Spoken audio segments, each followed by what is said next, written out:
9월 5일 주일 예배를 주님께 올려드리도록 하겠습니다.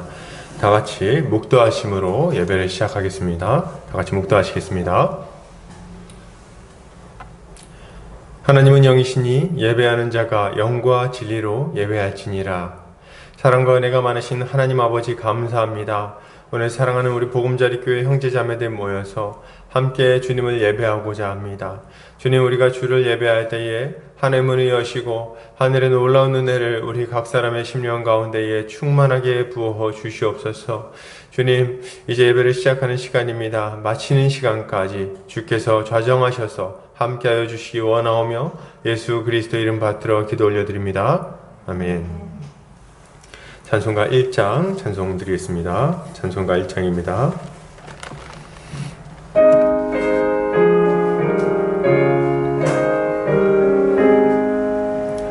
만복의 근원 하나님, 온 백성 찬송 드리고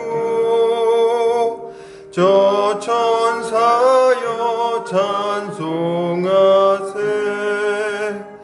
찬송 성부 성자 성령 아멘.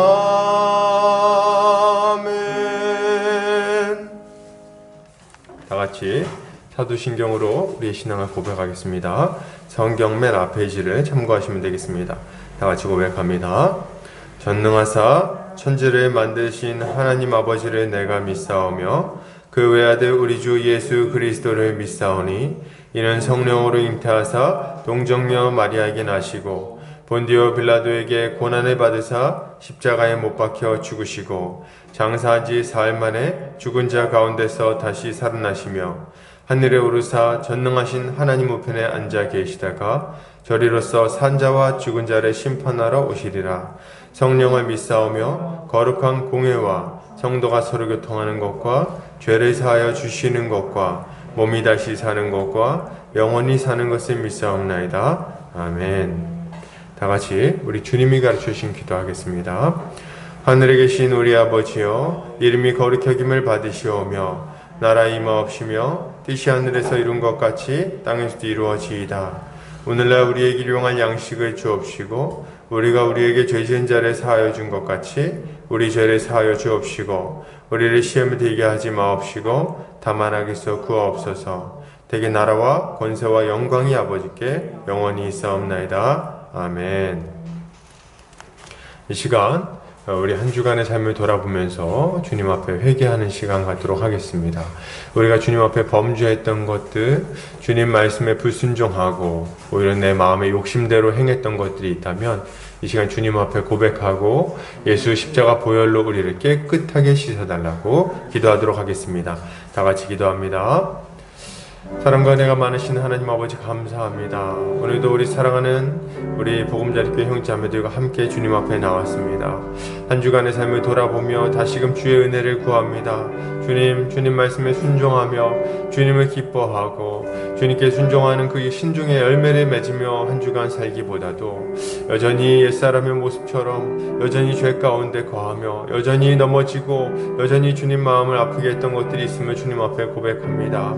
주님, 우리가 이전에 옛사람의 모습으로 살았던 것들 예수 십자가 보혈로 깨끗하게 씻어주셔서 다시는 그런 죄악된 삶을 살지 아니하게 우리를 건져주시고 또 저를 다시금 힘을 주셔서 주님 뜻대로 살아가게 하여 주시기를 원합니다.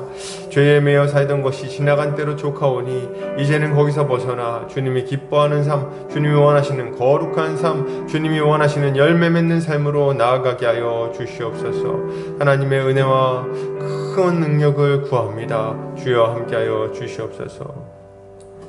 예수 십자가 보혈의 능력이 우리를 모든 죄에서 완전히 깨끗하게 씻어주심을 믿습니다.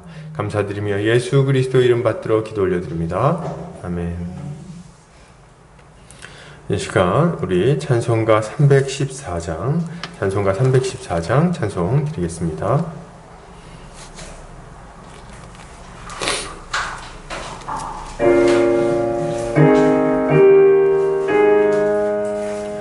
내 구주 예수를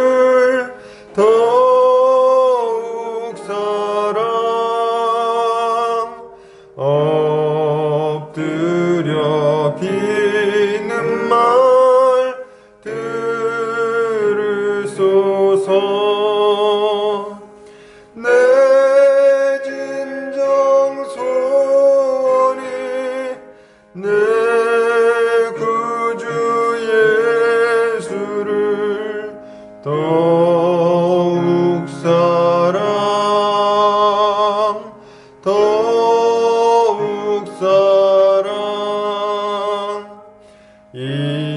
이전에 세상 나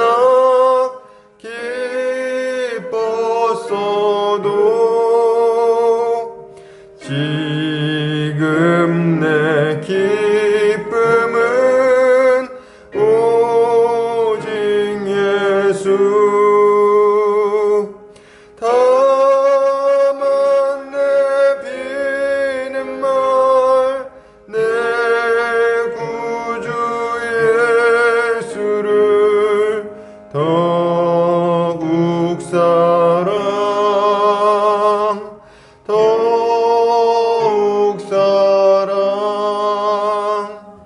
이 세상 떠날 때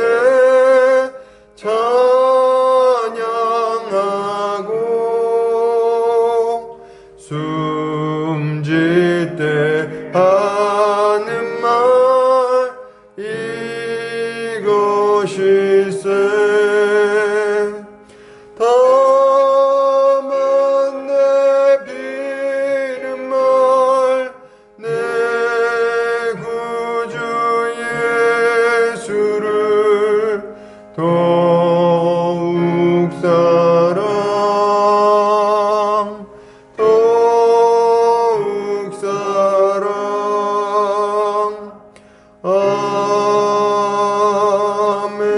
아멘. 이 시간 우리를 대표해서 백인희 성도님 나오셔서 기도해 주시겠습니다.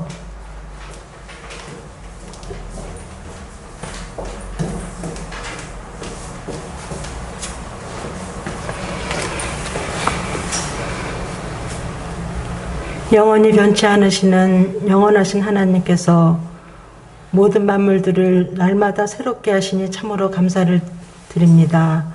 유난히도 무덥고 뜨거웠던 여름을 보내고 시원한 가을바람을 저희들에게 선물로 주심에 감사를 드리며 하나님께 나와 9월 첫 주 하나님께 예배드리게 하시니 무한 감사를 올려드립니다. 코로나로 인한 집합금지와 여러 가지 제약들로 인해서 저희들이 온라인 예배를 드리면서 하나님 앞에서 바르지 못한 예배를 드렸고 저희들의 삶 또한 해이해져서 거룩하지 못했던 점들을 주 앞에 고백하오니 용서하여 주시옵소서. 저희들의 의와 공로로는 하나님께 나아갈 수 없음을 아옵나니 오늘도 주의 공로를 의지하여 예수 그리스도의 이름으로 하나님께 나아갑니다. 긍휼을 베풀어 주시옵시고 다시 주님 앞에 거룩한 자로 설 수 있게 하여 주시옵소서. 저희들의 삶의 목적과 방향이 이 땅의 것에 머무르지 않게 하시고 하나님 말씀을 통해 참된 가치관을 심어주셔서 하나님께서 기뻐하시고 선하시고 온전하신 뜻이 무엇인지 분별하게 하시며 믿음의 주가 되시며 온전케 하시는 예수 그리스도를 바라보게 하셔서 우리의 인성과 성품이 그리스도를 닮아가며 거룩한 삶이 습관화되도록 도와주시옵소서. 오직 하나님의 영광만을 위하여 살아가는 하나님의 자녀들 모두 되게 하여 주시옵소서. 하나님의 말씀을 주야로 묵상하며 말씀을 통해 하나님을 더욱더 알아가게 힘쓰게 하여 주시옵소서. 지혜의 말씀 안에서 세상 속에서 빛과 소금의 직분을 잘 감당하게 하시고 선한 영역을 끼치는 삶을 살아가도록 도와주시길 원합니다. 코로나가 진정되지 않아서 사회적 거리두기가 4주간 연장된다고 합니다. 이러한 힘들고 어려운 상황 속에서 우리들의 신앙이 무너지지 않도록 주의 성령께서 강권적으로 붙들어 주시기를 원합니다. 저희들에게 환경을 초월하는 믿음을 허락하여 주셔서 하나님의 섭리와 계획을 인정하게 하시며 하나님을 신뢰하기를 그치지 않게 하시고 하나님을 향한 열정과 사랑으로 성도들과의 사랑의 교제를 끊이지 않게 하시며 성령께서 하나 되게 하신 것을 힘써 지키는 교회 되게 하여 주시옵소서. 자라나는 어린 영혼들을 위하여 기도합니다. 주의 진리의 말씀으로 날마다 지키시고 보호하여 주셔서 건강하고 아름답게 성장되게 하심으로 장차 하나님 나라와 이 나라에 귀하게 쓰여지는 일꾼 다 되게 하여 주시옵소서. 오늘도 단위에 세우신 안종윤 담임 목사님을 통해서 하나님의 말씀을 듣고자 합니다. 목사님께 성령의 충만함을 허락하여 주셔서 복음의 말씀을 정확하고 풍성하게 선포하시며 가르쳐 주심으로 인하여서 성도들이 말씀의 꼴을 풍족히 먹고 영적으로 성장하고 부흥되게 하여 주시옵소서. 협력하시는 안정호 목사님께도 지혜와 계시의 영으로 충만케 하셔서 하나님께서 주신 사역을 통하여서 많은 영혼들에게 진리의 말씀을 성실하게 전하고 가르치심으로 인하여서 날마다 믿는 자들이 더하게 하여 주시옵소서. 말씀을 듣고 배우는 저희들에게도 굳은 마음을 기경하게 하셔서 부드럽고 겸손한 마음으로 말씀을 받고 아멘으로 화답하게 하시며 들은 바의 말씀을 믿음으로 화합하여서 교회 공동체 안에서와 삶의 현장 속에서 은혜로 깨달은 말씀을 구체적으로 적용하며 좋은 열매 많이 맺게 하여 주셔서 하나님께 영광 돌리는 모든 성도들 되게 하여 주시옵소서. 감사드리오며 예배하는 시간 성령님께서 모든 것을 주관하여 주시길 원하오며 모든 말씀 우리의 힘과 능력이 되시는 예수님의 이름으로 기도드립니다. 아멘.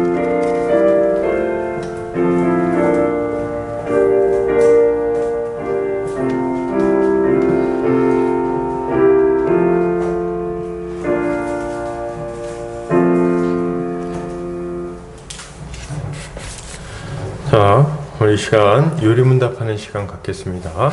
주보 오른쪽 면을 참고하시면 되겠습니다. 제가 질문하고 함께 답변하도록 하겠습니다. 99문 제3계명에서 우리를 향하신 하나님의 뜻은 무엇입니까?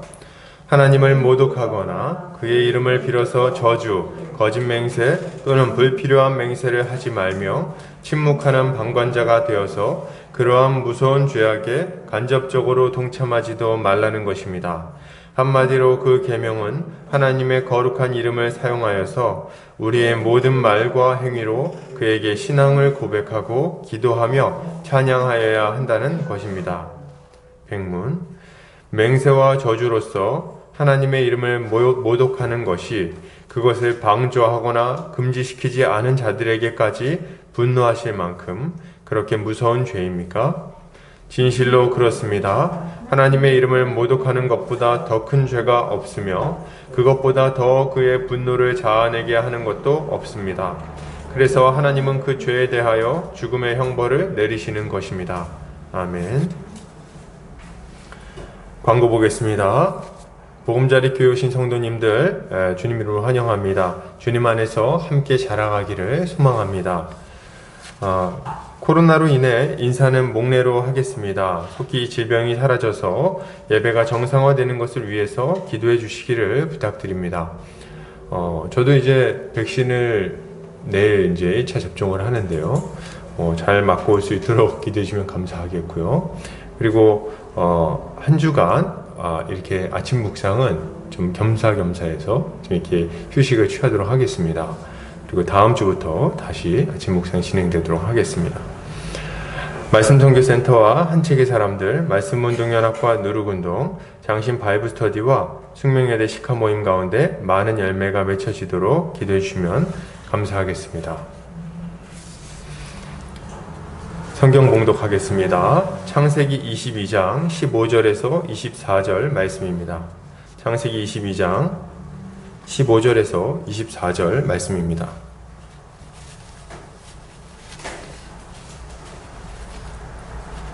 제가 봉독하겠습니다.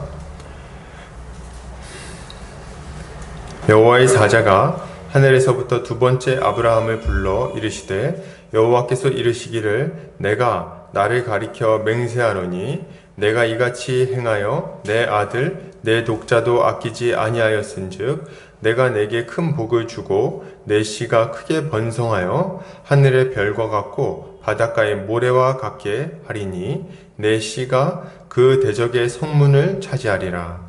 또 내 씨로 말미암아 천하 만민이 복을 받으리니 이는 내가 나의 말을 준행하였음이니라 하셨다 하니라. 이에 아브라함이 그의 종들에게로 돌아가서 함께 떠나 브엘세바에 이르러 거기 거주하였더라. 2일 후에 어떤 사람이 아브라함에게 알리어 이르기를 밀가가 당신의 형제 나홀에게 자녀를 낳았다 하였더라. 그의 맏아들은 우스요, 우스의 형제는 부스와 아람의 아버지 그무엘과 게셋과 하소와 빌다스와 이들랍과 부두엘이라.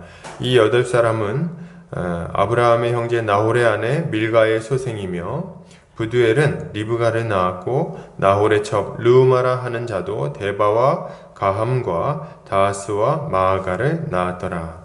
아멘.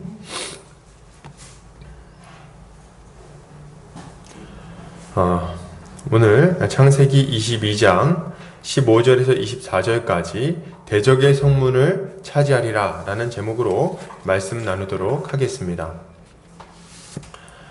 우리는 이 땅에서 계속해서 영적 전투를 벌이며 살아가는 자들입니다. 이 영적 전투는 우리가 원하든 원하지 않든 계속해서 벌어집니다. 우리가 예수를 믿는 순간부터 우리가 죽는 그 순간까지 우리에게는 이런 싸움이 있는 거예요.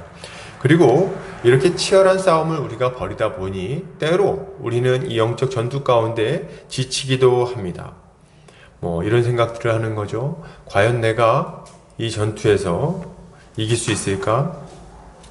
끝까지 믿음을 지키고 구원에 이를 수 있을까? 혹시 내가 중간에 배교하면 어쩌지? 혹은 내가 이 어려운 상황 속에서 끝까지 우리 주님이 맡겨주신 사명을 감당할 수 있을까? 이런 고민들이 우리에게 있다는 거예요. 그래서 어느 순간 우리는 두려움에 빠지기도 하고 어느 순간 힘을 잃어버리기도 하는 것입니다.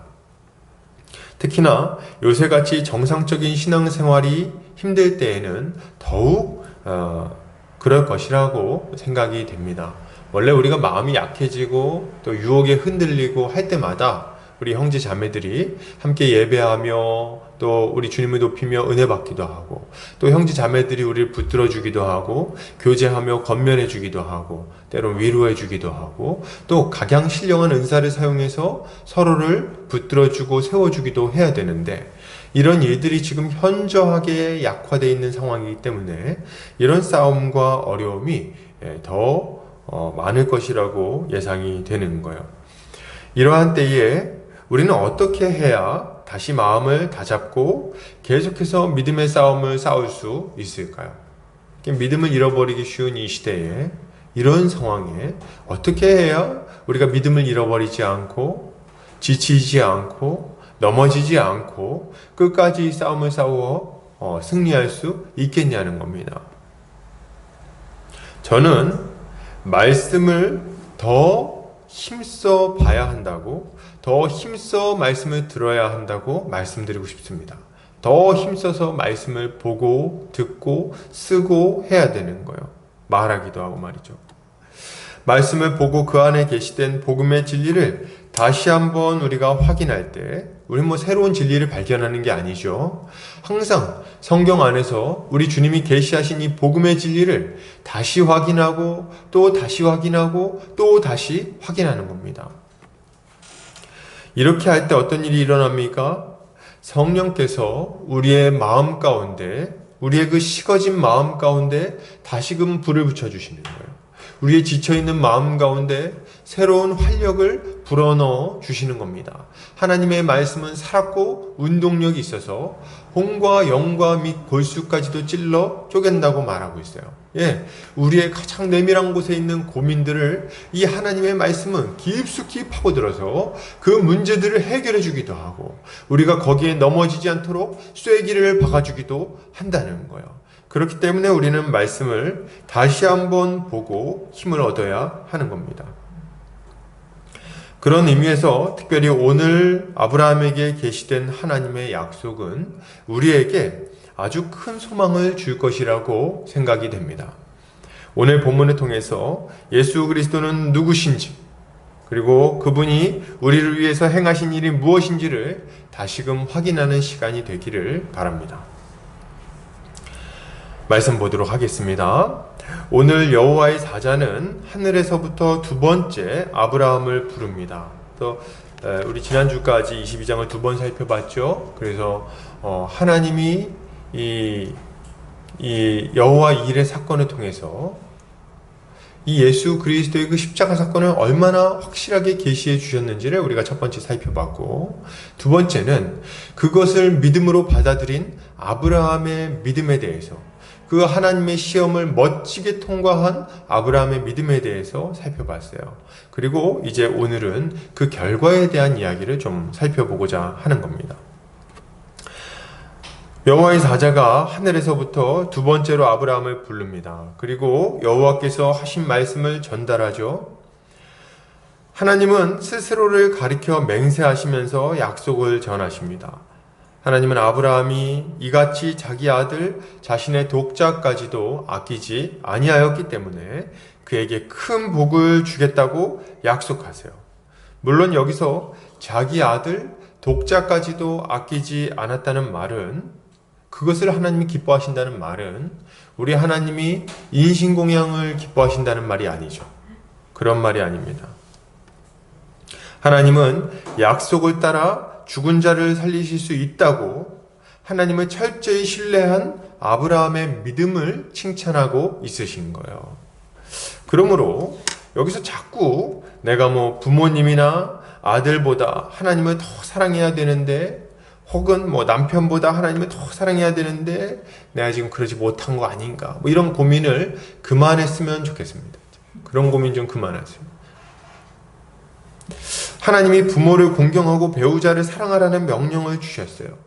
자녀는 하나님이 우리에게 잠시 맡겨준 하나님의 백성입니다. 하나님의 자녀이고. 그런데 사랑 안 하면 어떡할 거예요, 그럼? 하나님보다 더 사랑한다. 어떻게 하면 하나님보다 더 사랑해요? 어떻게 해요? 무슨 얘기를 하려고 하는 건지 모르겠어요. 사랑하고 아끼는 것이 너무 당연한 일입니다. 얼만큼 사랑해야 됩니까? 우리 주님이 뭐라 그러셨어요? 내 이웃을 내 몸과 같이 사랑해라. 그러니까 최상급을 사용하고 있는 거예요. 가장 사랑해라. 이렇게 얘기를 하고 있는 겁니다. 여기에 더해서 우리는 우리 주님을 사랑하는 하나님 사랑이 이웃 사랑의 명령으로 드러나게 된다는 것을 너무 잘 알아요. 그러니까 우리가 부모, 처자를 사랑하는 것은 하나님 사랑의 표현이라고 볼 수도 있는 겁니다. 그렇기 때문에 너무 과도하게 이런 고민을 하거나 이런 어떤 부담을 갖는 것은 적절하지 않다는 생각이 듭니다. 쓸데없는 고민이에요. 하나님보다 사랑하지 않으면 그러면 방치할 겁니까? 방치할 거예요? 나는 교회만 갈 테니 너는 알아서 잘하라. 이렇게 할 겁니까? 그럴 수 없잖아요. 어리석은 질문이에요. 설령 부모나 처자가 예수님을 따르지 못하게 막는 상황이라 할지라도 예수님을 따르면서 핍박을 당하고 그런 와중에 부모, 처자를 사랑해야 됩니다. 이거는 너무 당연한 얘기예요. 그래서 이거를 우리가 고민하지 않았으면 좋겠어요. 아주 많이 사랑하시기 바랍니다, 여러분. 많이 사랑하세요. 걱정하지 마시고. 그래서 보면은 꼭 부부싸움하고 나서 내가 우리 남편을 너무 사랑하는 거 아닌가. 좀 사랑 좀 해주세요, 제발. 그거 자꾸 싸우지 말고. 내가 이 사람을 너무 사랑해서 하나님보다 더 사랑하는 거 아닌가. 그런 일이 거의 없는 것 같아요, 제가 보니까. 그냥 많이 사랑해주세요. 아껴주시고. 여러분의 믿음은 이웃사랑으로 나타나게 되어 있어요. 다시 돌아와서 오늘 하나님은 믿음으로 자신의 아들 이삭을 하나님께 드리려고 한 아브라함을 크게 칭찬하시면서 그에게 복을 주시겠다고 약속을 하십니다. 내가 너에게 큰 복을 주겠다. 이렇게 약속을 하세요. 이 복은 어떤 복일까요? 이 복은 어떤 복일까요? 17절 내가 내게 큰 복을 주고 내 씨가 크게 번성하여 하늘의 별과 같고 바닷가의 모래와 같게 하리니 내 씨가 그 대적의 성문을 차지하리라. 또 내 씨로 말미암아 천하 만민이 복을 받으리니 이는 내가 나의 말을 준행하였음이니라 하셨다 하니라. 하나님은 아브라함에게 큰 복을 주겠다고 약속을 하십니다. 큰 복, 작은 복은 뭐 따로 있나요? 그런 얘기가 아니고 지금 하나님이 예비한 복이 있다는 거예요. 진정한 복, 영원한 복, 창세로부터 준비된 복이 지금 있다고 말씀을 하시는 겁니다. 그리고 그 복을 주겠다고 하시는 거예요. 이 복은 뭘까요? 이 복은 아담에게 주어졌었지만 그가 범죄함으로 말미암아 잃어버렸던 복입니다. 아담에게 먼저 주어졌었는데 그가 범죄에서 잃어버렸던 복이에요. 그리고 예수 그리스도가 오셔서 결국 회복시키실 복이라고 말할 수 있겠습니다. 그래서 성경 전체를 통해서 우리에게 주시고자 하는 복이라고 생각하면 정확하게 맞는 거예요. 바로 하나님이 다스리시는 영원한 하나님 나라에 들어가 그 나라의 백성이 되어 그 나라에서 안식을 누리며 살아가는 것. 이것이 우리 하나님이 우리에게 창세전부터 주시기로 계획하시고 약속하셨던 복인 거예요. 그러니까 하나님 나라를 세우고 그 나라에 들어가서 영원토록 복을 누리는 것. 영원토록 하나님과 함께 거하고 안식을 맛보며 살아가는 것. 이게 우리 주님이 예비한 복이라고 할 수 있는 겁니다. 성경 전체는 이 복에 대해서 이야기하고 있는 거예요. 우리 주님은 자신의 제자들에게 마지막 때에 하나님께서 양과 염소를 가르시고 그 이후에 그 우편에 있는 양들에게 이렇게 말씀하실 것이라고 알려주십니다. 마태복음 25장 34절이에요. 그때에 임금이 그 오른편에 있는 자들에게 이르시되 내 아버지께 복을 받을 자들이여 나와 창세로부터 너희를 위하여 예비된 나라를 상속받으라. 이렇게 얘기를 하고 있어요. 이게 뭡니까? 우리에게 익숙한 표현으로는 천국을 상속받아라. 천국의 상속자가 되어라. 천국에 들어가서 마음껏 그 복을 누려라. 영원토록 그 나라 가운데 거해라. 이런 약속을, 이런 말씀을 하신다는 거예요. 그리고 그 나라를 상속받게 하겠다고 말씀하시는데 그 나라를 상속받는다는 것은 무슨 의미입니까? 아담이 그러했던 것처럼 하나님의 대리통치자로서 하나님 나라의 모든 것을 누리고 그것을 경작하며 다스리며 그렇게 살아갈 수 있게 된다고 말하고 있는 겁니다. 그래서 그 안에서 막 안식을 누리면서 행복하게 살아간다는 거예요. 동일한 내용을 베드로 사도도 가르치고 있습니다. 베드로전서 1장 10절에서 11절입니다. 그러므로 형제들아 더욱 힘써 너희 부르심과 택하심을 굳게 하라. 너희가 이것을 행한즉 언제든지 실족하지 아니하리라. 이같이 하면 우리 주 곧 구주 예수 그리스도의 영원한 나라에 들어감을 넉넉히 너희에게 주시리라. 이렇게 약속을 하고 있어요. 그러니까 여기서도 뭘 약속하고 있어요? 구주 예수 그리스도의 영원한 나라, 이것을 약속하고 있는 거예요. 성경을 보면요, 하나님이 우리에게 주신 복은 굉장히 명료하게 제시되고 있어요. 우리가 흔히 생각하는 것처럼 부자가 된다거나 혹은 성공해가지고 떵떵거리게 된다거나 이런 것들이 아닙니다. 그런 건 아주 그림자에 불과하고 아주 보잘것없는 그야말로 작은 복이라고 말할 수 있겠어요. 진정한 복, 참된 복, 없어지지 않는 복, 결코 쇠하지 않는 복이 있으니 그게 뭡니까? 영원토록 썩어지지 않는 나라를 우리에게 선물로 주시는 거예요. 그래서 이거는 죽음도 빼앗아갈 수 없는, 죽음도 우리를 낙심하게 할 수 없는 영원한 복이라고 말할 수 있는 거죠. 베드로 사도는 부르심과 택하심을 굳게 하면 된다 이렇게 얘기를 하는데 이건 뭡니까? 하나님의 부르심과 택하심을 받은 우리가 그것을 굳게 지켜야 된다는 거예요. 어떻게 해요? 믿음으로. 유혹과 핍박이 찾아올 때도 흔들리지 않고 끝까지 믿음을 지킬 때 우리는 우리의 부르심과 택하심을 굳게 할 수 있는 거예요. 그리고 이렇게 끝까지 믿음을 지키는 자들은 무엇을 얻어요? 방금 말씀드린 것처럼 우리 주 곧 구주 예수 그리스도의 영원한 나라에 들어감을 넉넉히 얻게 되는 겁니다. 어떻게 해요? 어떻게 들어가요? 넉넉히 들어가는 거예요. 간신히 들어가는 게 아니라 넉넉히 들어갈 수 있게 된다. 넉넉히. 자, 그렇다면 아브라함에게 약속된 복을 받는, 우리 이제 하나님이 우리에게 약속하신 바가 뭔지는 알았어요. 그 큰 복이 뭔지는 알겠어. 뭐요? 천국이죠. 그 영원한 나라를 우리에게 주시겠다는 거예요.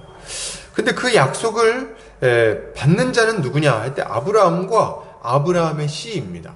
아브라함의 씨에게 이게 약속된 거예요. 그러면 아브라함의 씨는 누구일까요?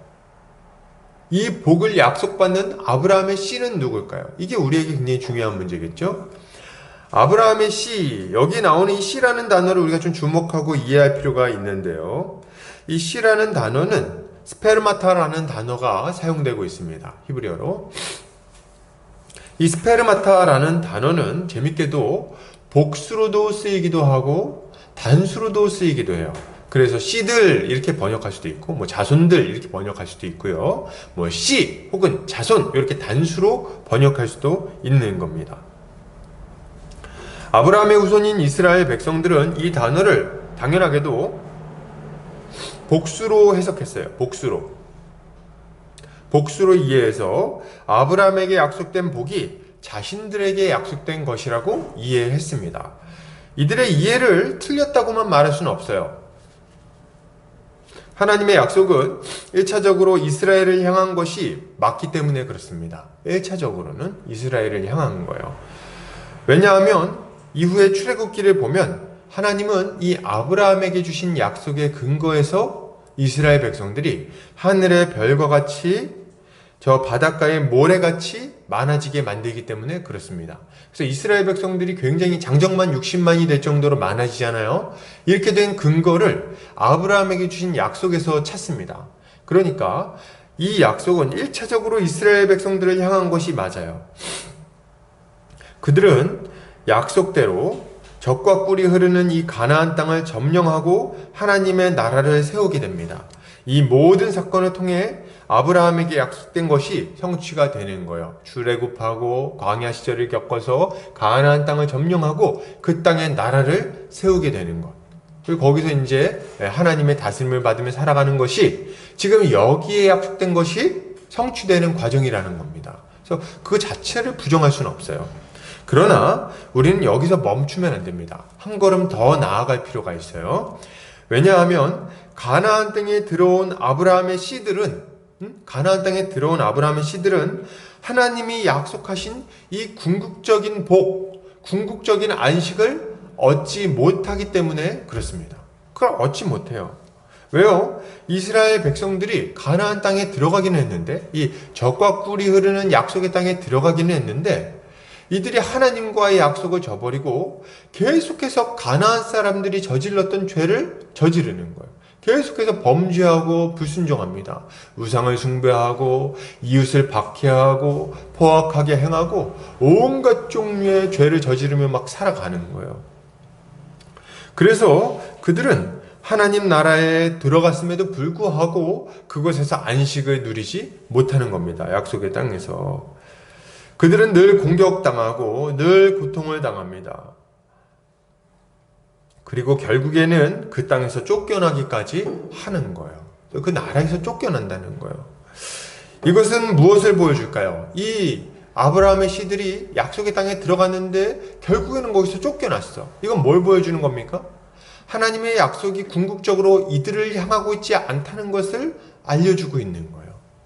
하나님의 약속이 이 아브라함의 씨들이라고 해석되는 이스라엘 민족을 통해서 성취가 되는 것이 아니라는 것을 알려주고 있는 겁니다. 이들은 그림자에 불과했어요. 진정한 아브라함의 씨가 따로 있는 겁니다. 그건 누굴까요? 갈라디아서에서 사도 바울은 진정한 아브라함의 씨가 누구인지를 아주 명확하게 설명을 해주고 있어요. 갈라디아서 3장 16절입니다. 같이 한번 볼까요? 이 약속들은 아브라함과 그 자손에게 말씀하신 것인데 여럿을 가리켜 그 자손들이라 하지 아니하시고 오직 한 사람을 가리켜 내 자손이라 하셨으니 곧 그리스도라. 이렇게 얘기를 하고 있습니다. 무슨 말입니까? 사도 바울은 아브라함의 자손들이라고 번역되었던 스페르마타라는 이 단어를 그것을 복수로 해석하면 안 된다고 이야기하고 있는 거예요. 그리고 그걸 뭐로 해석해야 된다고 말하냐면 단수, 한 사람을 가리키고 있는 거라고 지금 설명을 해주고 있는 겁니다. 그러면 아브라함의 씨는 누굽니까? 한 사람인데 그 한 사람은 바로 약속대로 이 땅에 오신 예수 그리스도를 의미한다. 이렇게 이야기를 하고 있는 거예요. 한 사람 예수 그리스도다. 한 사람 예수 그리스도다. 이 말은 하나님이 아브라함에게 약속하신 영원한 나라와 그 나라에서 누리는 영원한 안식은 오직 한 분 예수 그리스도에게만 주어졌다는 것을 알려주고 있는 거예요. 하나님 나라는 누구에게만 상속됩니까? 하나님께 완전히 순종하고 하나님 나라의 백성으로서의 완벽한 자격을 갖추신 예수 그리스도에게만 주어질 수 있는 거예요. 하나님께 불순종하고 하나님의 다스림을 거절하고 우상을 숭배하며 이웃을 박해하고 죄 가운데 살아가고 있는 자들은 하나님의 나라를 유업으로 받을 수 있는 자격이 전혀 없다는 거예요. 이 자격을 갖추신 분은 다윗의 뿌리인 예수 그리스도 한 분 외에는 없다는 겁니다. 이걸 아주 명백하게 얘기를 해주고 있는 거예요. 그런데 말이죠, 이렇게 해석할 때 한 가지 어려운 점이 있습니다. 뭐예요? 이런 바울의 해석은 본문에 아브라함의 씨가 하늘의 별과 같고 바닷가의 모래와 같게 하시겠다는 하나님의 약속과 좀 배치된다는 느낌을 주는 거예요. 그죠? 한 분이라면서요. 근데 어떻게 그 한 분이 이 바닷가의 모래 같고 뭐 하늘의 별같이 되냐는 거예요. 이게 잘 이해가 안 됩니다. 그러니까 이걸 복수로 해석하는 게 당연하다고 말을 할 수 있다는 거예요. 그런데 여러분, 이 약속은 이스라엘 민족을 통해서 성취되는 것이 아니라 오히려 한 분 예수 그리스도를 통해서 더욱더 확실하고 분명하게 성취가 됩니다. 어떻게 해요? 하나님은 한 분 예수 그리스도를 불러 하나님 나라의 진정한 상속자로 삼으세요. 그리고 그를 믿는 모든 사람이 이 예수 그리스도 안에 들어가 예수 그리스도와 연합함으로 예수 그리스도가 받은 하나님 나라의 유업을 함께 받아 누리게 만드시는 거예요. 그래서 예수를 믿는 모든 자는 예수 그리스도 안에서 아브라함의 씨요 아브라함의 자손이 되어 하나님 나라의 복을 함께 누릴 수 있게 되는 겁니다.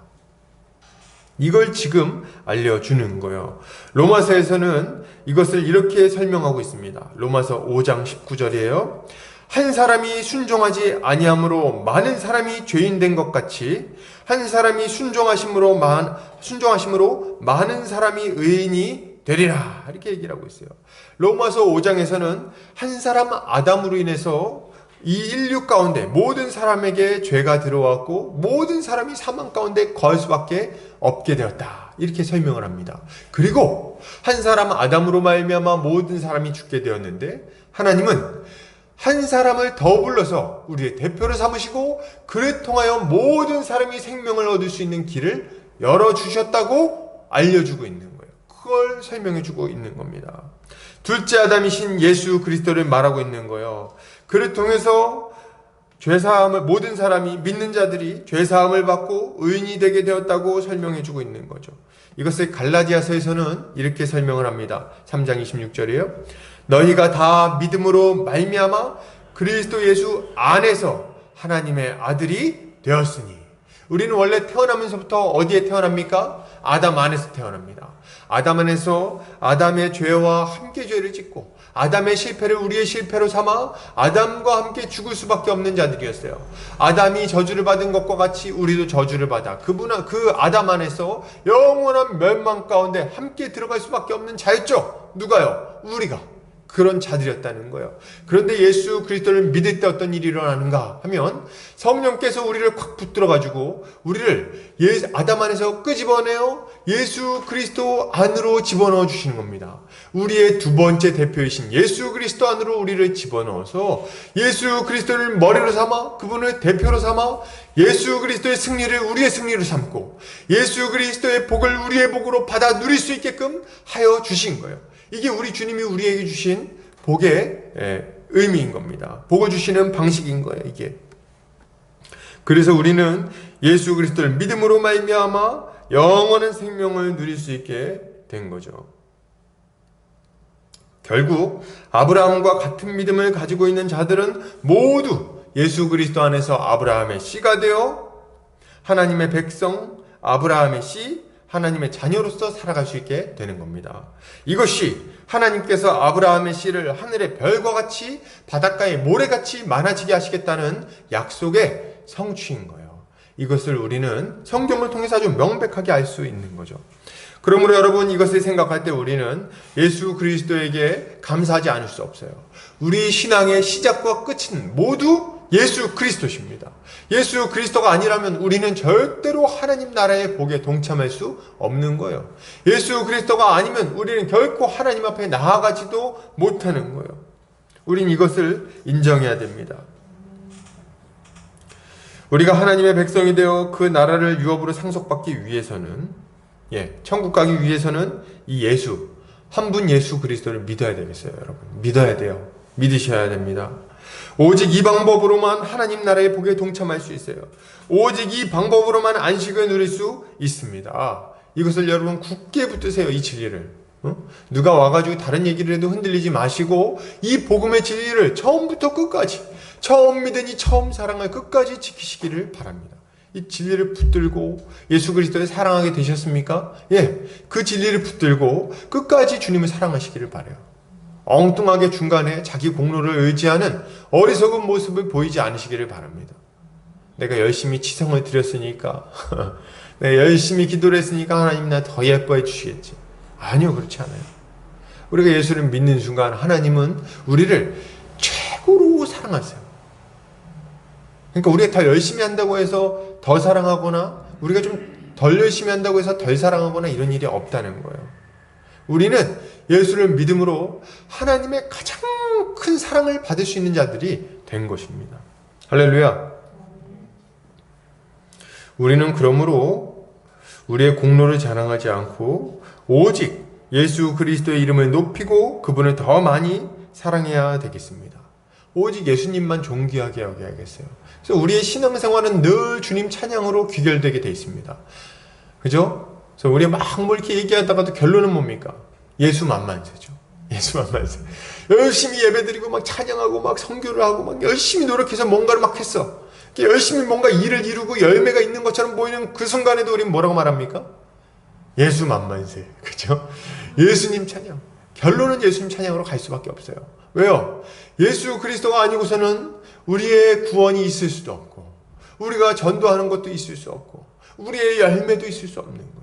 예수 그리스도만이 우리 인생 전체의 모든 인류의 가장 유일한 소망, 가장 결정적인 소망이라고 말할 수 있기 때문에 그렇습니다. 이것을 믿음으로 우리 주님을 더 사랑하며 살아가는 우리 성도님들 되시기를 주의 이름으로 축복합니다. 계속해서 보겠습니다. 자, 그렇다면 아브라함의 시인 예수 그리스도께서 무슨 일을 하셨기에 하나님의 큰 복을 받을 수 있게 되는 걸까요? 그분 도대체 무슨 일을 하셨습니까? 어떻게 우리 모든 사람이 하나님 나라의 복에 동참하게 만드시는 걸까요? 17절에서는 아브라함의 씨가 하는 일을 좀 설명을 하는데요. 17절 한번 볼까요?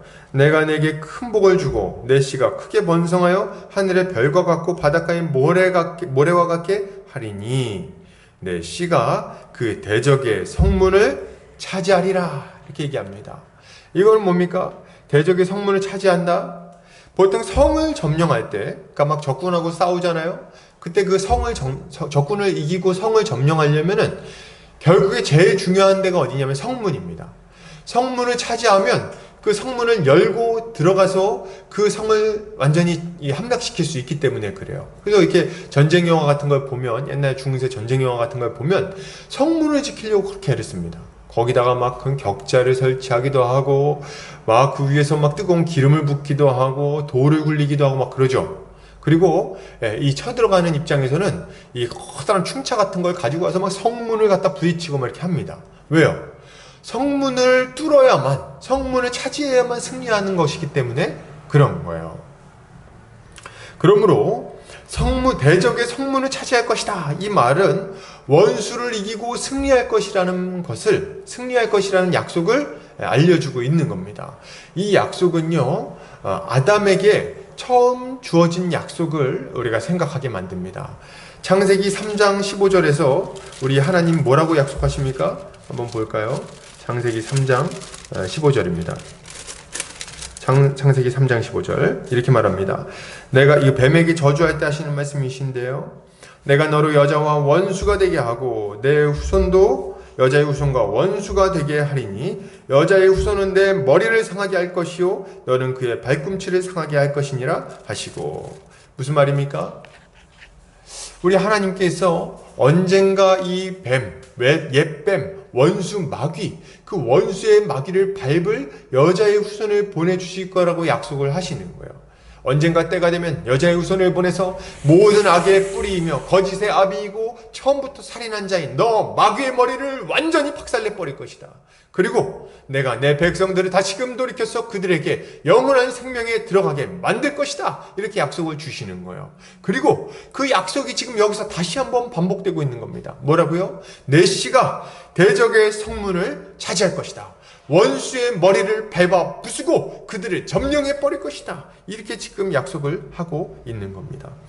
이 약속도요, 1차적으로는 이스라엘에게 주어진 것이라고 좀 볼 필요가 있습니다. 이스라엘 백성들에게 주어진 약속이에요. 아브라함의 씨들인 이스라엘은 출애굽한 이후에 광야 시절을 거쳐서 여호수아의 인도함을 받아서 가나안 땅으로 들어가게 됩니다.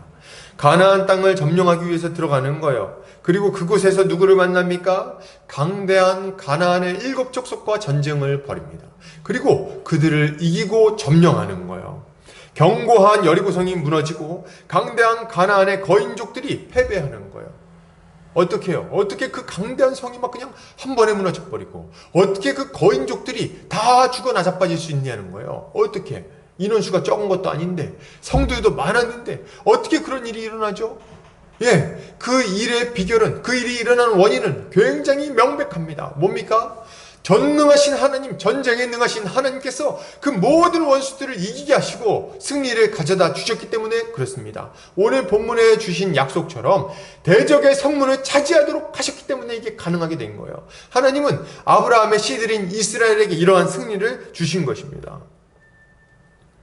그러나 이러한 이스라엘의 승리는 아브라함에게 주신 약속의 궁극적인 성취로 볼 수는 없습니다. 왜요?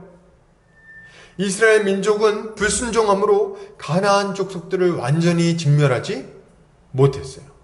완전히 진멸하지 못했어요. 남겨놨어요. 이후에도 불순종으로 말미암아 대적들과의 싸움에서 계속해서 패배합니다. 고통당해요. 사사기를 보면 이스라엘 민족을 침공한 그 이방 민족들이 얼마나 많은지 보고 깜짝 놀라게 됩니다. 계속 침공당해요. 사사 때마다. 그리고 다윗과 솔로몬을 지나 남북 왕조로 나뉘어진 이후에 아주 많은 이방 민족들이 아람, 바벨론, 아수르 아주 많은 이방 민족들이 계속해서 이스라엘을 침공합니다. 그리고 이스라엘은 아주 불쌍하게 아주 지리멸려에 막 당하는 것들을 우리가 보게 되는 거예요. 강대한 민족이 아니에요. 아주 계속 지고 또 지고 또 지고 합니다. 오히려 이스라엘의 성문을 적들이 차지하는 일이 굉장히 많이 있었다는 거예요. 그리고 결국에는 어떻게 됩니까? 결국에 북이스라엘은 남북 왕조로 나뉜 이후에 북이스라엘은 아시리아에게 멸망당하게 되고 완전히 패망해버려요. 그리고 남유다는 바벨론 제국에게 멸망당하게 됩니다. 여기로 완전히 포로로 끌려가서 포로 귀환을 한 이후에도 속국에서 벗어나지 못합니다. 대적의 성문을 차지한다는 약속은 이들에게서 성취되는 것이 아님이 아주 명백하게 드러나는 거예요. 그러면 이 약속은 어떻게 되는 겁니까? 하나님의 약속은 지켜지지 않은 건가요? 아니요. 그렇지 않아요. 아브라함의 씨가 하나님 나라를 얻게 하시겠다는 약속이 예수 그리스도를 통해서 성취된 것과 같이 하나님의 약속은 대적의 성문을 얻게 하시겠다는 이 약속은 예수 그리스도를 통해 이루어진 궁극적인 승리를 통해 성취가 되는 겁니다. 할렐루야. 예수님은 십자가를 통해 모든 인류의 진정한 원수인 하나님의 원수인 마귀 사탄의 머리를 밟으심으로 이 약속을 성취하세요. 원수의 머리를 밟으시고 그 세력을 완전히 무력화시키고 그들을 굴복시키심으로 그들을 완전히 쳐부셔버리심으로 이 약속을 성취하신다는 거예요. 예수님이 땅에서 공생애를 시작하신 이후에 많은 귀신을 내어 쫓으십니다. 복음서에 보면 우리 주님이 이제 귀신을 쫓아냈다는 얘기가 굉장히 많이 등장해요. 그죠?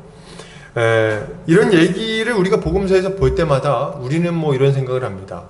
예수님이 굉장히 세시구나. 그래서 귀신도 예수님한테는 꼼짝 못하는구나. 혹시라도 뭐 귀신 들리면 예수 이름으로 꺼져! 뭐 이런 걸 해야 되겠구나. 뭐 이런 생각을 이렇게 단순하게 우리가 하는 경우가 많이 있습니다. 뭐 다 틀렸다고 말할 수는 없는 얘기인 것 같아요. 실제로 우리는 예수의 이름으로 승리하니까.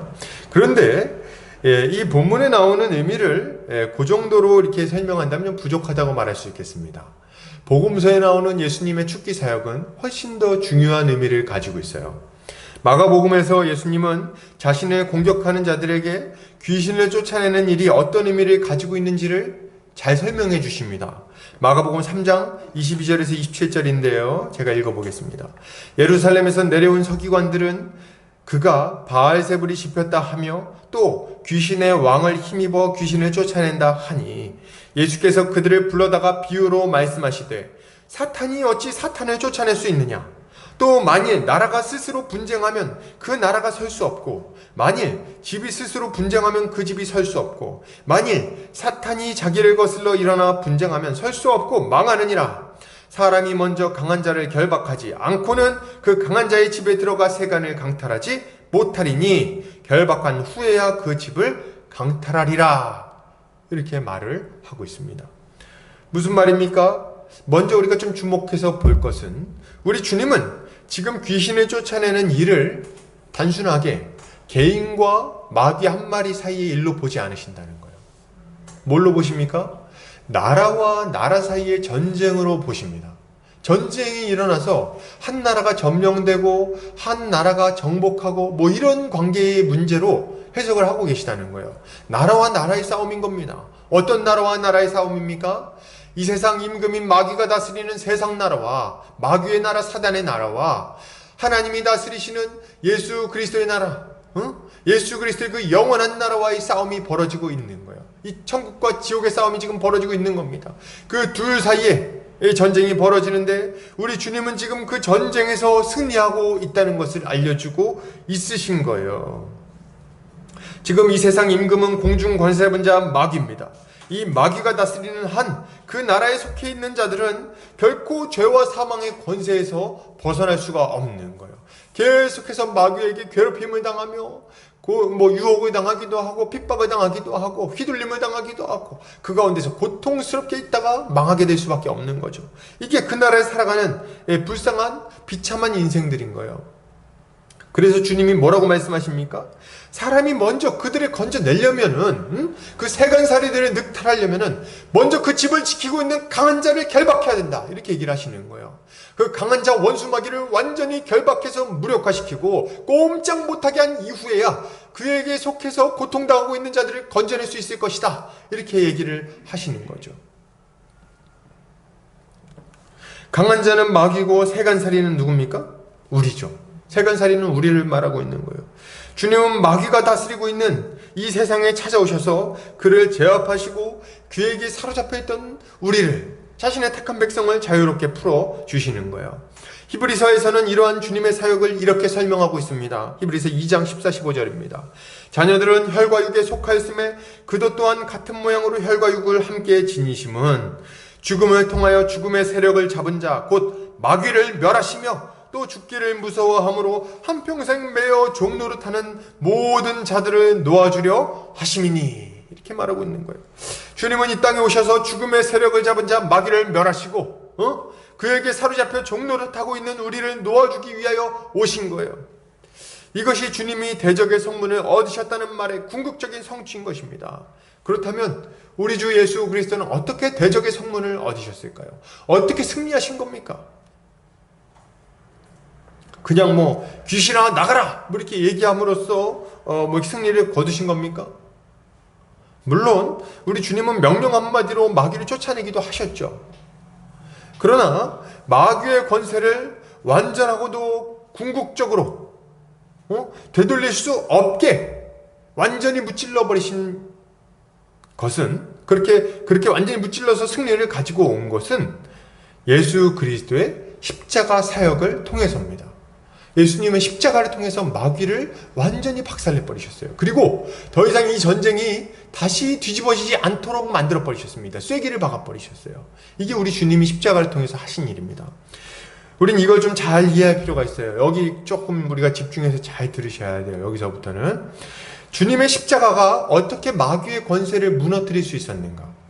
왜 십자가랑 마귀의 권세가 무너지는 게 관련이 있지? 이걸 이해를 좀 할 필요가 있습니다. 먼저 우리는 마귀의 권세가 어디에서부터 나오는지를 이해할 필요가 있어요. 마귀가 어디에서부터 힘을 얻냐면 율법에서부터 힘을 얻는 거예요. 여러분 되게 재밌죠? 하나님의 거룩한 법인 율법을 가지고 마귀가 자기 권세를 휘두른다는 겁니다.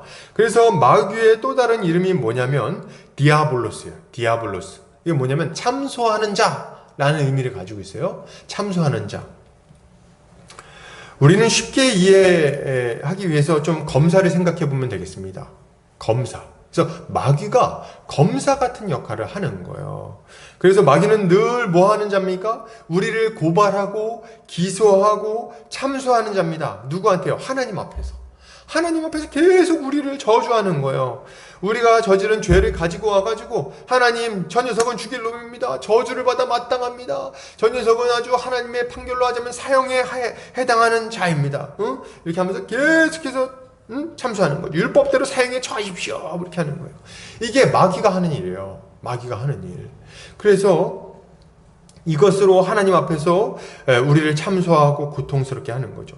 또 이거는 하나님을 향한 것이기도 하지만 다른 한편으로는 죄인들, 자기의 그 다스림 안에서 불법적인 통치 아래서 고통당하고 있는 자들을 향해서도 동일하게 해당되는 얘기예요. 마귀는 우리 계속해서 참소합니다. 우리의 양심에 혹은 우리의 영혼에 계속해서 속삭여요. 뭐라고 말합니까? 이렇게 말합니다. 야, 너는 쓰레기야. 너는 아주 나쁜 놈이야. 네가 저지른 죄를 네가 생각해봐. 네가 한 일을 생각해봐. 네가 뭘 그렇게 잘했어. 넌 틀렸어 임마. 네가 뭘 할 수 있겠어. 넌 저번에도 똑같은 짓을 했었잖아. 또 그랬어. 근데 너 또 그랬지. 넌 어쩔 수 없어. 넌 벗어날 수 없어. 넌 이 죄의 대가를 반드시 지불해야 돼. 언젠가는 벌 받을 걸. 너 꼼짝 못하고 언젠가는 아주 비참하게 망하고 말 거야. 이런 식으로 우리의 마음을 참소하고 두렵게 만들고 그것 때문에 번뇌하게 만들고 고통스럽게 만드는 거예요. 그래서 마귀는 우리를 이렇게 두렵게 만드는 일을 하는 거죠. 그래서 마귀가 하는 일을 좀 정리해 보면 우리를 유혹해서 죄악의 구렁텅이에 빠지게 만듭니다. 유혹도 마귀가 해요. 유혹도. 그리고 우리를 참소하기도 해요. 유혹해서 넘어뜨린 다음에 참소합니다. 그래서 극심한 죄책감에 빠지기도 하고 고통스럽게 만들기도 하고 죄에서 비롯되는 죽음의 두려움을 이용해서 더 큰 죄로 나아가게 만들기도 합니다. 그래서 그 두려움을 잊어보고자 더 극한의 방탕으로 다름질하도록 또 다른 유혹을 제시하기도 하고 말이죠. 이 마귀는 계속해서 우리를 이렇게 절망의 구렁텅이로 멸망의 구렁텅이로 끄집어 들어가고 있는 거예요. 이게 마귀가 하는 일인 거예요, 여러분.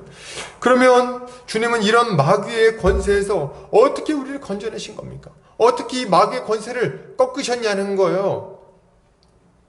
여기에 예수 그리스도의 십자가가 등장하는 겁니다. 여러분, 예수님은 십자가 위에서 친히 모든 죄인들을 대신하여 율법의 저주를 받으셨어요. 죄의 대가를 지불해 버리신 거예요. 그래서 마귀가 우리를 참소할 거리가 없게 만들어 버렸습니다. 이게 우리 주님이 하신 일이에요. 마귀가 맨날 참소한다 그랬잖아요. 하나님 저 놈은 나쁜 놈이에요. 1계명을 어겼어요. 5계명을 어겼어요. 6계명을 어겼죠. 7계명을 어겼어요. 저 녀석은 10계명을 날마다 어겨요. 그때 우리 주님이 뭐라고 말씀하시는 겁니까? 예, 맞습니다.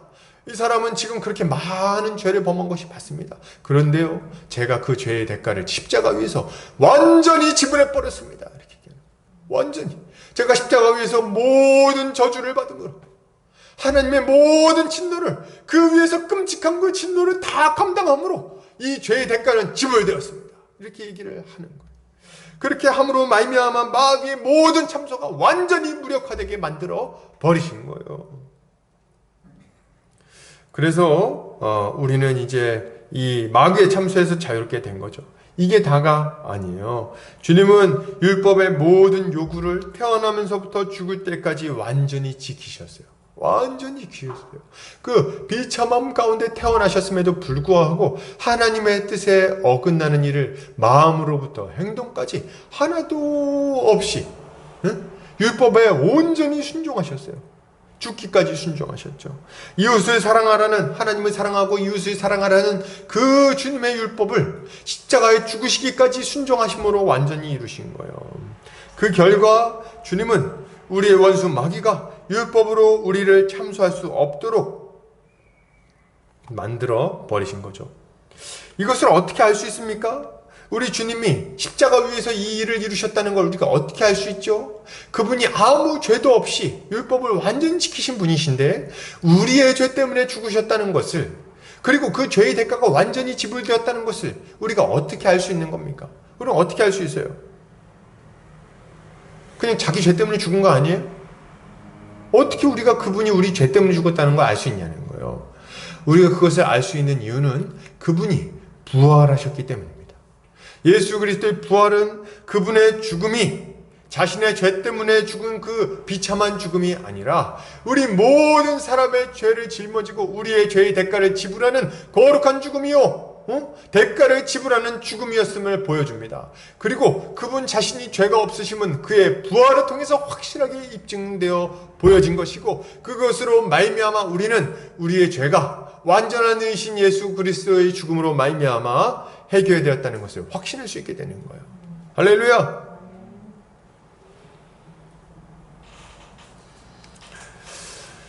십자가 죽음이 마귀에게 속한 자들을 풀어 자유케 하는 능력 있고 효력 있는 죽음임을 부활이 확증해 보여줍니다.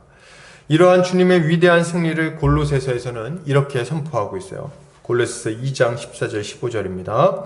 우리를 거스르고 불리하게 하는 법조문으로 쓴 증서를 지우시고 제하여 버리사 십자가에 못 박으시고 통치자들과 권세들을 무력화하여 드러내어 구경거리로 삼으시고 십자가로 그들을 이기셨느니라. 아멘. 15절에 나오는 통치자들과 권세자들을 무력화하여 드러내어 구경거리로 삼으셨다는 말은 옛날 로마 시대의 풍습을 생각하게 만듭니다. 당시에 전쟁이 벌어지면 백성들은 적국의 왕이나 장수를 굉장히 두려워했어요. 그래서 그를 굉장히 무섭게 묘사합니다. 그래서 애들이 막 서로 얘기하잖아요. 그 이웃 나라의 왕은 머리에 뿔이 달렸대더라. 키는 구척장신에 아주 그냥 등치는 산만해갖고 한번 소리 지르면은 아주 그냥 다 그냥 사람들이 죽어나간다더라. 칼이 얼마나 타더라. 이거 어떻게 그런 사람 쳐들어오면 우린 큰일 나겠구나. 막 이런 두려움이 이제 있는 거예요. 그래서 이런 두려움 때문에 백성들이 막 그냥 고통당하고 안식을 누리지 못하고 있기 때문에 전쟁에 승리한 장군은요, 혹은 왕은요, 이런 백성들의 두려움을 없애고 평안을 주기 위해서 한 가지 퍼포먼스를 했습니다. 그게 뭐냐면 전쟁에 승리한 이후에 적국의 왕을 말 뒤에 끌고 오는 거예요. 목에다가 뭐 이렇게 줄 같은 걸 매가지고 끌고 옵니다. 그렇게 막 끌려오는 거예요. 적국의 왕이나 장수가. 걔를 끌고 와가지고 모든 사람을 불러 모은 그 광장 한가운데로 끌고 갑니다. 그리고 사람들이 다 쳐다보고 있을 때 광장 한가운데서 이 적국의 왕을 탁 무릎 꿇리고 그 목을 발로 콱 밟아버리는 거예요. 그리고 모든 사람들이 보는 앞에서 우리가 승리했음, 그리고 적국의 왕이 완전히 무력화되었고 더 이상 우리를 위협할 수 없다는 것을 아주 확실하게 보여주는 거예요. 그리고 선포하는 거예요. 내가 이겼다! 선포하는 거예요. 그 선포를 통해서 이 백성들은 이 적국의 왕에 대한 두려움을 이겨내고 다시금 마음의 평화를 얻게 되는 것입니다. 이것이 이 본문에 나와 있는 장면을 묘사하는 아주 적절한 묘사라고 말할 수 있겠어요. 지금 사도 바울은 예수 그리스도께서 십자가 위에서 이 일을 하셨다고 말하고 있는 거예요, 여러분. 십자가 위에서 이 일을 했다. 무슨 말입니까? 우리 주님은 십자가 위에서 십자가에 못 박힘으로 모든 사람이 볼 수 있도록 높이 들리셨어요. 모세가 광야에서 노뱀을 높이 들었던 것처럼 우리 주님은 모든 사람이 볼 수 있도록 십자가 위에 아주 높이 들렸습니다. 골고다 언덕 위에 그 꼭대기에서도 십자가 위에 높이 들려서 모든 사람이 바라볼 수 있게 된 거예요. 이것은 마치 이것을 보는 사람들이 예수 그리스도의 패배를 볼 수 있도록 하는 것처럼 보였습니다. 십자가는 예수 그리스도의 패배를 모든 사람에게 알리는 것처럼 보였다는 거예요, 처음에. 그러나 예수 그리스도의 부활 때문에 이 예수 그리스도의 패배를 상징하는 것처럼 보였던 이 십자가는 완전히 역전되게 됩니다. 그리스도의 부활은 놀랍게도 그리스도의 패배를 상징하는 것처럼 보였던 십자가를 율법의 완전한 성취와 사단의 완전한 패배를 상징하는 것으로 바꿔버렸어요. 우리 주님의 승리를 상징하는 영원하고도 확고한 상징으로 바꿔버린 거예요. 그 결과 우리는 교회 지붕에 높이 세워져 있는 십자가를 바라볼 때마다 우리의 죄가 완전히 용서되었고 우리는 이제 의인이 되었으며 그리스도의 부활에 동참하여 영원히 살 수 있게 되었다는 것을 확실하게 알게 된 겁니다. 그리고 그것을 계속해서 확인할 수 있게 된 거예요. 십자가를 볼 때마다 말이죠. 마귀 사탄은요, 이 십자가를 통해서 예수 그리스도를 모욕하고 이 하나님의 계획이 실패했음을 알리려고 그랬어요. 너희 모든 영원토록 내 지배하에서 벗어날 수 없다고 말하고자 했습니다. 하나님은 자기가 이겼다고 말하고 싶었어요. 그런데 이 십자가는 오히려 예수 그리스도의 부활로 말미암아 놀라운 역전의 상징이 되었습니다. 우리 주님이 우리의 죄를 완전히 씻었음을 십자가를 볼 때마다 아는 거예요. 우리에게 새로운 생명이 주어졌음을 십자가를 볼 때마다 아는 겁니다. 우리 안에 새로운 삶을 살 수 있는 새로운 능력이 주어졌다는 것을 십자가 그 보혈의 능력을 생각할 때마다 알 수 있게 되는 거예요. 십자가는 필연적으로 죽음을 상징하지만 그와 동시에 거기서 부활하신 주님도 상징하게 되었어요. 그래서 우리는 십자가를 통해서 승리를 확신하고 살아갈 수 있게 된 겁니다. 할렐루야.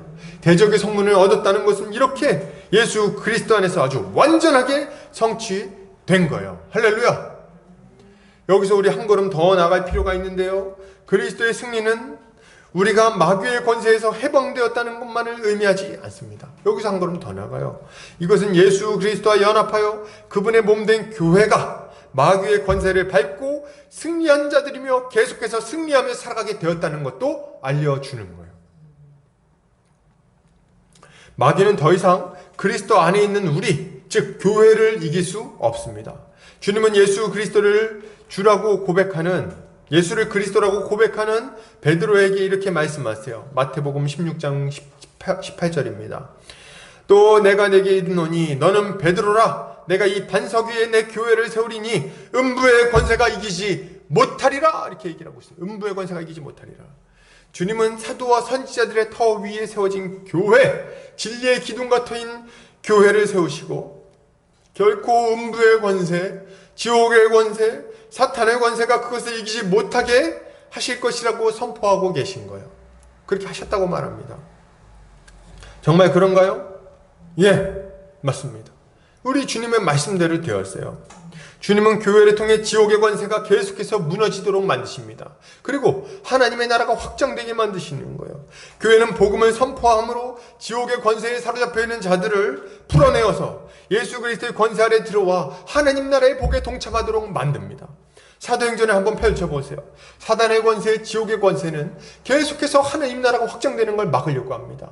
주님의 몸된 교회를 넘어뜨리고 무너뜨리려고 애를 쓰고 있어요. 핍박하고 잔해하고 유혹하고 넘어뜨리려고 합니다. 온갖 계략을 사용합니다. 그럼에도 불구하고 주님의 몸된 교회는 결코 무너지지 않아요. 사내들인 공의회에서 그들을 핍박하기로 결의하였음에도 불구하고 망하지 않고, 헤롯이 그 지도자들을 죽이려고 할 때도 죽지 않고 감옥에서 풀려나고, 그리고 그 선교를 막기 위해서 많은 원수들이 그냥 많은 방해를 했음에도 불구하고 거짓 유대인들이 방해하고 이방 선지자들이 방해하고 온갖 종류의 고통과 핍박이 있음에도 불구하고 사단의 권세는 지리멸렬 물러나게 되고 하나님의 백성들은 계속해서 늘어나는 역사가 나타나는 거예요. 하나님 나라는 전진해서 온 세계, 전 세상에, 온 세상에 예수 그리스도의 복음이 편만하게 전파되도록 되는 겁니다. 할렐루야. 이게 우리 주님이 교회를 통해서 대적의 성문을 얻으신다는 말의 의미인 거예요. 음부의 권세가 교회의 권세를 이길 수가 없습니다. 왜요? 교회의 수장이 예수 그리스도이시기 때문에 그런 거예요. 이게 지금 우리에게 주어진 복인 거죠. 이것을 통해서 우리는 대적의 성문을 얻게 하신다는 하나님의 약속이 예수 그리스도 안에서 성취되었을 뿐만 아니라 지금 우리 안에서, 이 교회 안에서 완전히 성취되었음을 확신할 수 있는 거죠. 그러므로 여러분, 이 진리를 믿는 우리가 어떤 삶을 살아가야 되겠습니까? 어떤 삶을 살아야 될까요? 첫째로 예수 그리스도를 본받아 그의 능력으로 하나님의 명령에 순종하는 삶을 살아야 되겠습니다. 예수 그리스도를 믿을 때 신자는 성령을 받아요. 성령을 받아. 그래서 하나님을 사랑하며 이웃을 사랑할 수 있는 복된 능력을 얻게 되는 거예요. 그러니 이제 우리는 이제 안 된다는 핑계 대지 않아야 되겠어요. 나는 이웃을 사랑할 수가 없어요. 저는 부족해가지고요. 이런 말 그만하기. 왜냐하면 예수께서 우리에게 능력을 주셨으니까. 육체의 욕심과 싸워서 이겨야 돼요. 이제 싸워야 돼요. 왜냐하면 싸워서 이길 수 있는 능력을 주셨으니까. 이걸 믿어야 됩니다. 이 영적인 전투가 벌어지고 있는 이 상황 속에서 우리는 이 예수 그리스도께서 주신 능력을 믿음으로 받아서 이 능력으로 싸워야 돼요. 이미 주어졌다는 걸 믿음으로 싸워야 돼요. 그렇게 할 때 우리가 거룩의 싸움을 승리할 수 있는 거죠. 이게 첫 번째로 우리가 살아야 되는 삶입니다. 둘째로 예수 그리스도 안에서 교회를 통해 하나님 나라의 복을 마음껏 누려야 되겠어요. 교회를 통해 주어지는 복을 누리자. 신자는 예수 그리스도 안에서 하나님과 화평한 존재가 되었습니다. 그래서 화평을 막 누려요. 정죄함이 없고 우리 주님께 마음껏 기도하고 환난에서도 기뻐할 수 있는 그런 자가 되었죠. 그리고 거기서 멈추지 아니하고 그리스도 안에서 형제자매들과 한 몸 한 가족이 되어서 서로 화평한 관계를 누리며 살아가게 되는 겁니다.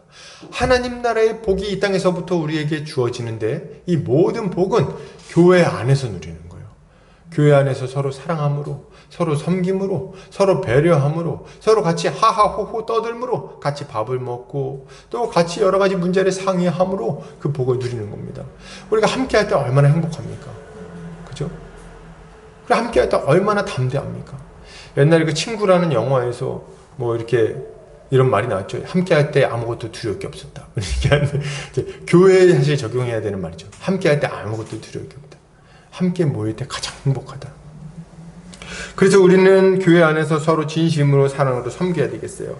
서로를 위해서 기도해야 됩니다. 이렇게 할 때 우리는 하나님 나라의 복을 충만하게 누리며 살 수 있는 거죠. 이거 힘써야 돼요, 여러분. 힘써야 돼요. 지금 이제 코로나 때문에 뭐 어렵다, 힘들다 하는데요. 제가 이제 다시금 좀 권면해 드립니다. 제 자신부터도 더 힘써야 되겠다 생각하는데 모이기를 힘씁시다. 꼭 5명 이상이 안 모여도 되니까 4명씩이라도 모입시다. 힘써 모입시다. 그래서 모이기를 힘쓰고 함께 교제를 나누고 함께 기도하고 그렇게 함으로 우리의 신앙이 더 견고하게 세워져야 되겠어요. 이렇게 하는 성도님들 되시기 바랍니다. 마지막 세 번째로 예수 그리스도의 십자가 복음을 땅끝까지 전파하는 사명을 감당해야 됩니다. 주님은 부활하신 이후에 제자들에게 명령하셨어요. 마태복음 28장 18절 20절 예수께서 나와 말씀하여 이르시되 하늘과 땅의 모든 권세를 내게 주셨으니 그러므로 너희는 가서 모든 민족을 제자로 삼아 아버지와 아들과 성령의 이름으로 세례를 베풀고 내가 너희에게 분부한 모든 것을 가르쳐 지키게 하라. 볼지어다 내가 세상 끝날까지 너희와 항상 함께 있으리라 하시니라. 아멘. 우리는 이 명령을 좀 무겁게 받아들여야 되겠습니다. 여러분 무겁게 받아들이시기 바랍니다. 그리고 예수 그리스도의 승리와 그로 말미암아 주어진 구원을 모든 사람에게 전해야 되겠어요. 모든 사람에게. 이것이야말로 먼저 주님의 은혜를 받은 자가 가져야 할 마땅한 모습이라고 할 수 있겠습니다. 이렇게 우리 주님의 명령에 순종함으로 하나님 나라의 복을 누리고 또 우리 주님의 뜻을 이루는 우리 성도님들 되시기를 주의 이름으로 축복합니다. 결론을 드립니다. 여러분 어려운 시기입니다. 그러나 믿음을 잃어버리지 마십시다. 아브라함에게 주어진 약속과 그 성취를 기억하시기 바랍니다. 아브라함이 씨로서 이 땅에 오셔서 우리를 위하여 대적의 성문을 취하시고 믿는 모든 자들이 그 승리에 동참하게 하신 예수 그리스도를 굳게 믿읍시다. 이 믿음이 우리를 이 모든 영적 싸움에서 능히 승리하게 만들 거예요. 오늘도 또 이번 한 주간도 우리 주님의 은혜로 승리하는 성도님들 되시기를 주의 이름으로 축복합니다. 다 같이 기도하겠습니다.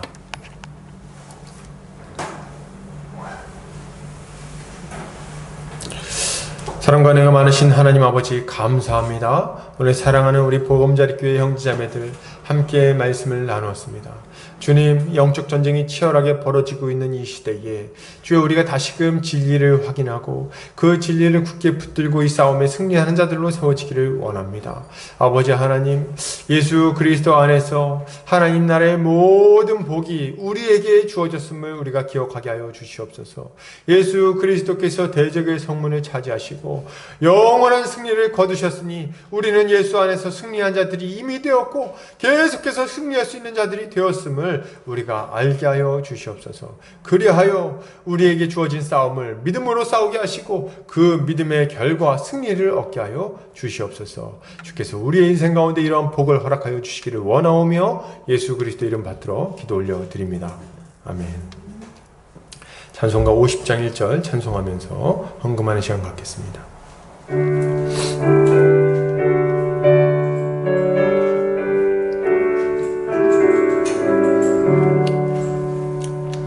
내게 있는 모든 것을 아낌없이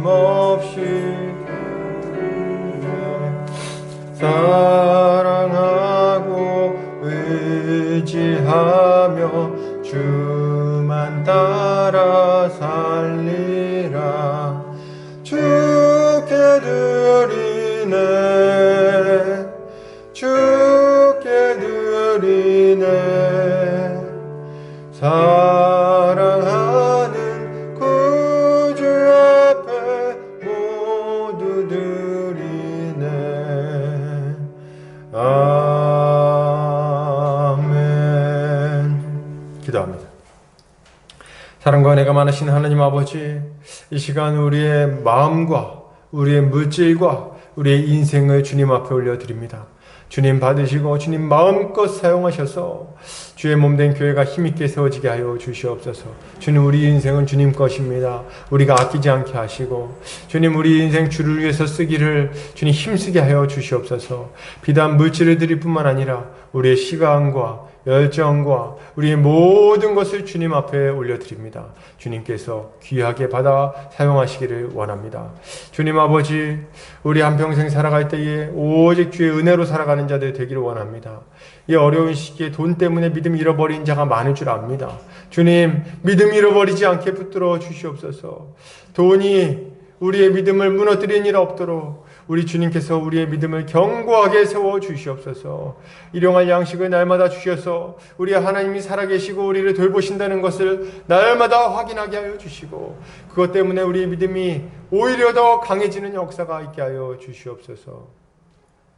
주님 아버지, 우리 사랑하는 성도들 믿음을 위하여 기도합니다.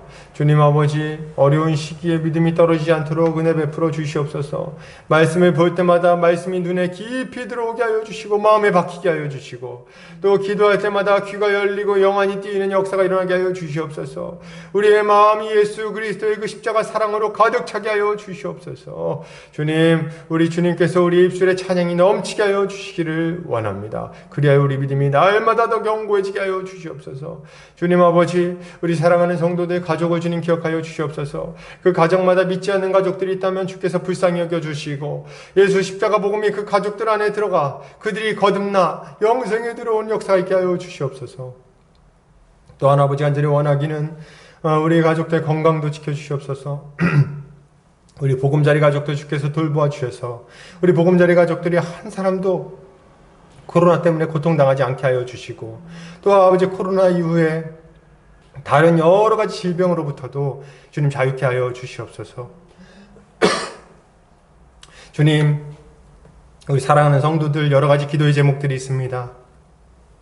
진로의 문제, 그리고 결혼의 문제, 또 여러 가지 학업의 문제와 또 가정의 여러 가지 문제들, 이 고민거리들 주님께서 기억하여 주시고 이들의 모든 기도의 제목들 가운데 주님 선하게 응답하여 주시옵소서. 살아계신 하나님, 우리의 기도를 들으시고 손을 내미셔서 우리의 모든 문제를 친히 해결하여 주시고 우리의 마음을 만져주시고 우리 주님을 향한 믿음이 더 강해지게 하여 주시옵소서. 아직 어린 영혼들 주께서 돌보아 주시고 이들이 어려서부터 건강하게 믿음 안에서 자라나서 다음 세대를 감당할 만한 주의 귀한 일꾼들로 세워지게 하여 주시옵소서. 이제는 예수 그리스도의 은혜와 하나님 아버지의 극진하신 사랑하심과 성령의 감화감동 교통인도 충만하신 은혜가 이제 아브라함이 시인 예수 그리스도를 믿음으로 그와 함께 하나님 나라의 복에 동참하여 우리 주님께 순종하며 살아가기로 결단하는 모든 형제자매들의 머리 위에 이 보금자리 교회 위에 이제로부터 영원까지 함께 있을지어다. 아멘.